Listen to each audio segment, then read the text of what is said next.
Okay, so I'm going to be taking you through the power of feedback tonight. And this is something that I think can be really powerful, but it's also sometimes the skill of feedback is something that we can tend to neglect a little bit. So the great thing about it is we don't have to be the greatest camogie player in the world for this. We don't have to have a really extensive knowledge of the game. It doesn't matter what sporting background we're kind of coming from, but we can all benefit a little bit from this, and we can all improve our own skills on this. So I'm just going to take you through some of the slides here, and then we'll have some questions and answers at the end. If you have any extra ones, you can pop them into the chat as well. Okay, so according to research, so we're not just talking about feedback tonight, we're talking about mainly positive feedback. So it takes at least 5 pieces of positive feedback to counteract 1 piece of negative feedback. So straight away, that was something that I thought was really powerful when I was having to think about this. There's research done by a psychologist, and it's just leading me to this proverb I have over here. So Mullin Noga, agus Chucky praise the child and they will flourish. And it leads you to back here that if you're constantly degrading a player or giving negative feedback, you're going to have to work twice as hard to build them back up. So everything that we're trying to do here, we're really trying to concentrate on the positives of it. I'm going to come to constructive feedback, or constructive criticism as some people call it, but we're kind of always trying to emphasize the positive. Okay, so just if everyone can just reflect for a minute or two here on these 2 phrases. So I have them in the speech bubbles there. So well done and hard luck. Okay, so I guarantee, and I'm guilty of this myself, if I go into any pitch across the country, any GA club, we're probably going to hear it multiple times every evening. Well done, hard luck, good job, good try, great work. So what we're really looking at is what we can say instead of this. If I'm a teacher as well, so I'm always bringing things from the classroom to the pitch and vice versa. And I'm really conscious of it. This week when I'm doing the distance learning, am I writing underneath everyone's work, well done, well done, well done. If we keep saying this to players, they're not going to be able to differentiate between what it is they're doing well and what it is they're doing badly.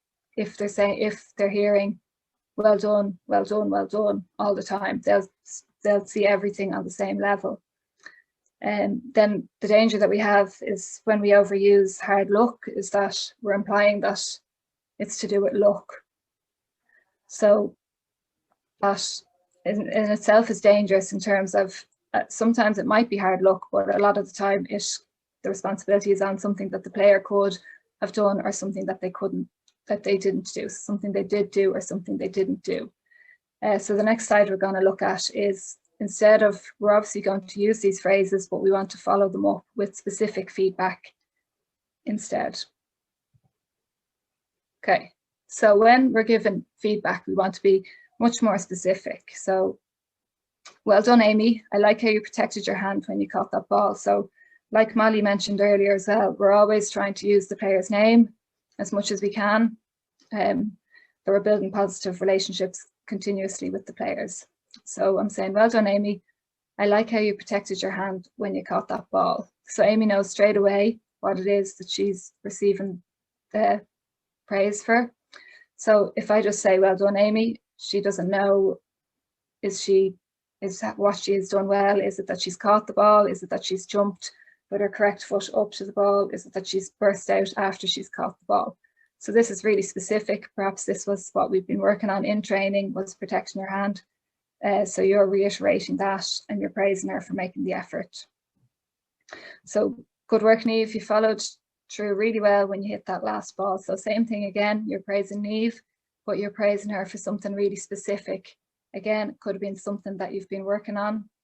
But again, it's really specific, and she knows that that was the part that was really well done. Maybe she made a mess of the pickup, maybe she made a mess of whatever came afterwards, but you're giving the feedback for that specific thing.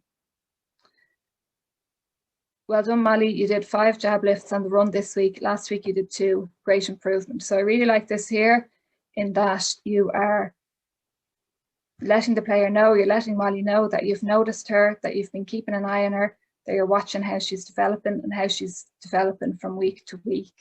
So you've noticed that maybe last week in the match or the game situation or the mini game of training that she was able to do 2 jab lifts, but this week you're noticing that she was able to do 5 on the run. So you're sending her off, you're giving her praise, that's really specific, you're sending her off feeling really good about herself because coach has noticed that I'm getting much better at my jab lift, instead of just saying well done 5, 10 times, 15 times a night to one player, and they might not know exactly what it is that was well done. Okay, so I'm just looking at this here. This is the feedback sandwich. This is a technique sometimes used by coaches, by teachers, and can be used in a lot of ways of life. So it's quite easy, it's quite basic, but if you haven't used it before, it could be worth a try. So it's just about giving the correct mix of positive and constructive feedback. So you start off with the first layer that you can see there. So it's positive feedback. And again, I'm being really specific here. I'm saying, well done, Amy. I love how you were moving out to the ball and picking it up at pace. So no matter what's been going on, there's always something positive that you can pick out for the player, even though you're trying to give constructive feedback. So then you go on to the constructive feedback or the constructive criticism. I'll stick with the word feedback, constructive feedback. So next time, try and look up to deliver the ball into space. So you're being very clear, you're given 1 or 2 specific points.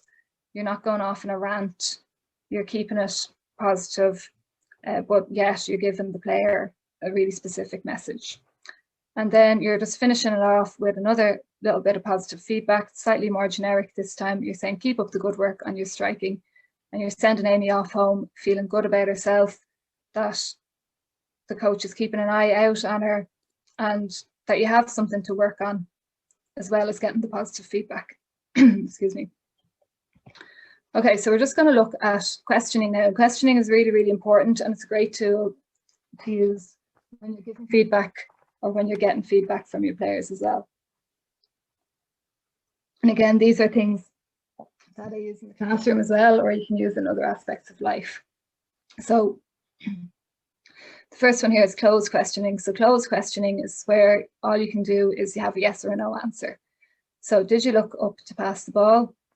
Or if you ask that to a player, all they can say is yes or no. Could you have jab lifted the ball?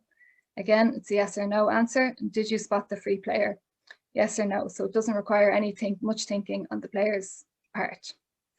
Okay, the next set there is leading questions. So leading questions, it requires slightly more thinking from the player, but you're basically, what you're doing is they're going to have 2 options. So should you have put the ball into the middle or down the wing, you're kind of after giving the player the 2 options there, so they can either say that they were putting the ball in the middle or they're going to put it down the wing.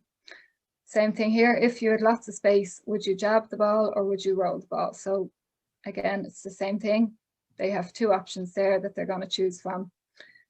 Should you have used a strike pass or a hand pass? So you have 2 options there. Again, strike pass or hand pass that they're going to say. So the open-ended questions, these are the best kind of questions and the ones that I really encourage you to use as coaches. And I know Eileen touched on it a little bit earlier as well.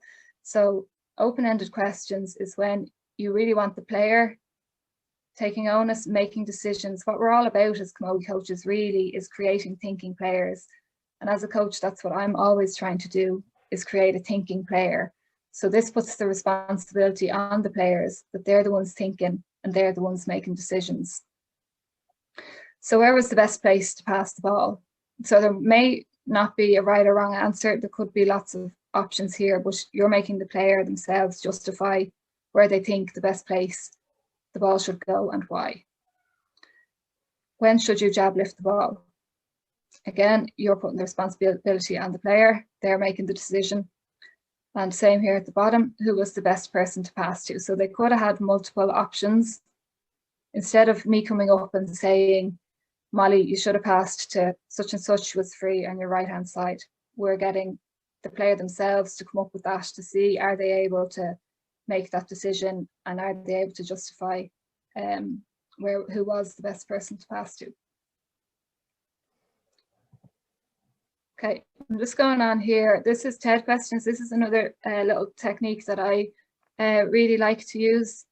So all these questions will be open-ended questions. So if you're trying to try out a few open-ended questions in your sessions and you're not sure, always go for these ones here. So it's T for tell, E for explain, and D for describe. So they're really, really simple ones, but they'll all bring you to an open-ended question. So I use these especially for when feedback is always going to be a two-way thing. So I've talked a good bit there about giving, on the last few slides, about giving feedback to players, but when I'm trying to get the feedback from the players as well, that the girls, Eileen mentioned the diary and are they enjoying the training and things like that as well. But if we're looking here at this photograph, so I can see that there's a load of girls and they're in the huddle there with their coach. And a lot of times once we're in this huddle, we're sent, I might say to everyone, do you understand? And I'm asking a closed question, does everyone understand what we're going to do? And I hear yes, yes, yes, yes, yes. They all run off into whatever game I've set up for them, but then they don't have a clue what's going on and it's chaos because maybe I haven't explained it properly or maybe they haven't been listening. So an easy way to solve this is that I'll use these TED questions here. Before I send them off after this little huddle, I'll ask maybe one of them, tell me what we're going to do now. So straight away, I'm getting feedback as to whether they know what to do or whether they understand it. I'm saying, explain to me the rules of the mini game. So again, might pick one person, do they know what's going to be happening once we get into the little square for the mini game? Or describe to me the skills that we're going to use. So it's really, really simple, but it can avoid chaos once they get back out onto the pitch. Okay, and again, I'm talking here about feedback from players, okay? Sometimes when we think of feedback, we think of us as the coaches constantly giving the players, but the feedback from the players, it will lead to us being able to self-evaluate and to improve and chat with our fellow mentors about how we can set our next tasks for the upcoming weeks. So again, here up the top, I am using a couple of TED questions here so that they'll be open-ended. So tell me, what was your favorite part of training tonight? If I was using a closed question, I would be saying something like, did you like training? They'll probably say yes, they'll probably, or no. Explain one of the new skills you learned. So again, they have to describe what it is they learned, what it is they can remember, maybe what it is they've been working on that night. Describe what you would like to do next week. So if I say, do you want to play a match next week? I'm going to get yes. If I say, describe what you would like to do next week, I'm getting into what Eileen was saying. Maybe some of them are there for the fitness. Maybe they want to work on their fitness. Maybe they want to work on their shooting, whatever it is. Tell me what you found easy or what you found tricky. Again, what you want, what you need to improve on, what you need to work on. Thumbs up, thumbs down, really visual, really easy way just to get a small bit of feedback as you leave. You could ask simple question, how comfortable are we with the high catch now after practicing it, or do we need to work on it again next week? You can ask for thumbs up, thumbs down, medium thumbs. Use of videos and YouTube clips, and this is something that allows you kind of to assess and reflect for future planning as well, especially during COVID. A lot of people are using the use of videos, so either younger teams getting adult teams to set challenges for them, things like that, or they're recording their own challenges. So a quick look at that will be able to, you'll be able to evaluate what skills that you need to do to work on with them once they get back out on the pitch. So feedback from players leads to self-reflection, and that's what we always need to do to try and improve. So self-evaluation, which would ultimately lead to improved coach performance, which is what we're all looking at. And you know, we need to be the bigger people that are always trying to improve. So not to have the ego, as was mentioned at the start, that we are always looking to improve. And especially if we are looking at a group of mentors, that we aren't afraid to give feedback to each other and to reflect and to build going forward to become better camogie coaches. Okay, so just going to look a little bit now about communication, because feedback is really all about how we communicate it. So really good coaches and managers, and have Van Downey in there, obviously as a high profile female manager. They'll always plan how they're going to communicate, and they will have really good communication skills. So these would be some of the things that they would be thinking about when they're thinking about communicating. So how you communicate, what you'd communicate, who you communicate to, where you communicate, and when you communicate. And it comes back to, as the girls mentioned earlier, that you're building a really positive relationship with players, and that will lead to better communication. So if you have a really good team ethos, really positive ethos, really everyone's really trying to learn, like players and managers alike, that will really help you in terms of communicating. And when you want to communicate maybe harder aspects of giving constructive feedback. Okay. Right, so this is the how of communication. So, and if you look at this, I liked this photograph here because you can see there is a coach or manager there, and there's a group of players, and you can see that he has already done the first thing really, really well because he has their attention. You can see that they all are making eye contact. They all look really engaged. So that's the first thing really of how to communicate, is to get attention. And this can be more difficult with the younger ones. Obviously they get very, very easily distracted. You may have lots of distractions. You may have other teams training. You may have loads of people out on the pitch. There may be like a soccer pitch next door. You might have people cutting the grass. So you need to minimize distractions really, get everyone's attention, move them away from any distractions or face them away from that to get their attention. Speak clearly. So 1 or 2 key points is all. Like young children, especially adults, the same thing. No one wants anyone going off in a rant. If you have 1 or 2 key points, it's much better than having a load of points that aren't made clearly. So engage the players. So two-way conversation, communication and feedback, like I've already mentioned, should always be a two-way conversation. Ask questions like we've done there. So using the use of questions to get the feedback. Use appropriate body language and be honest, especially with adult players. There's nothing worse than being buttered up, or like I was referring to earlier, being told well done, well done, well done, if you know yourself that you haven't performed well. So honesty, really, really crucial. As young children, the same, like they know if they made a mess of something, and especially, yes, adult players as well. So always remember that, being honest about how you communicate something through your honesty. Okay, so I'm just coming to the end here. So I'm just going to summarize a little bit here. So feedback and its delivery can have a huge impact on the team that you're coaching. So they're all very, very small things that I've kind of touched on tonight.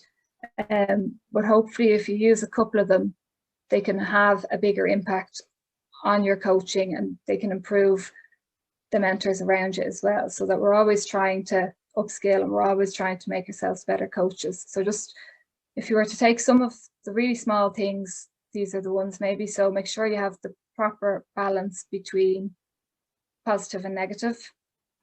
Be specific, so really, really specific feedback. Don't be going off on a tangent. 1 or 2 clear points is enough. Use a sandwich approach if you want to give constructive feedback. So make sure you're always giving them something positive to take home, especially with the younger children.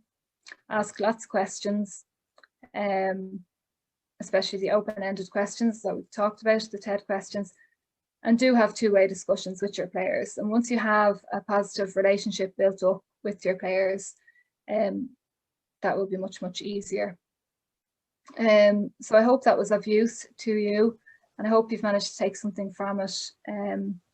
Tonight I have some resources on the next page that will be sent on to you as well.